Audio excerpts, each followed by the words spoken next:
So here we're going to be going over the steps on how to perform a two-proportion confidence interval. And the key here to remember is that anytime I'm looking at two samples, I'm really preoccupied with what's the difference between them. So to go ahead and get started here, every confidence interval always has the first step being list.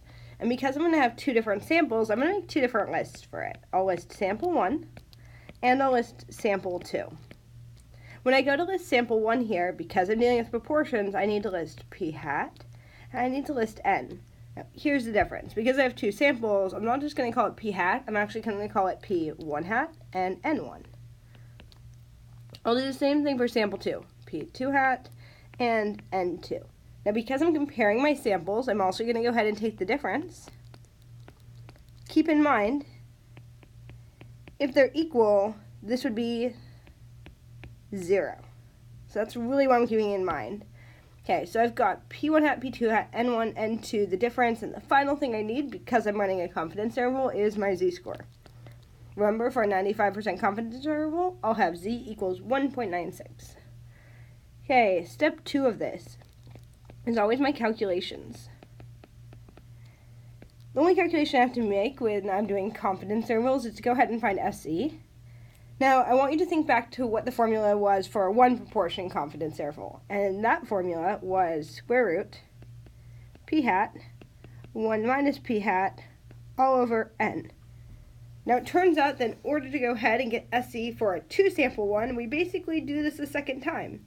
So, I'm going to go ahead and change this to p1 hat, p1 hat, n1, and I'm going to add, extending that square root out, p2 hat 1 minus p2 hat all over n2. So my formula gets a lot longer. Now, a key note here is that if you're going to go ahead and calculate this by plugging it in manually, make sure that you do this,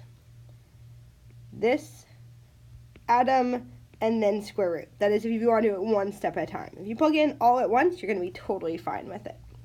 So once again, the important thing is if you're doing it one little step at a time, make sure you square root it as the very last step. Step 3, as always, is to go ahead and put together our interval. Our interval is focused on the difference, so the first thing I write down is the difference between my samples. Remember that this is called a point estimate. It's the actual difference we found in our samples.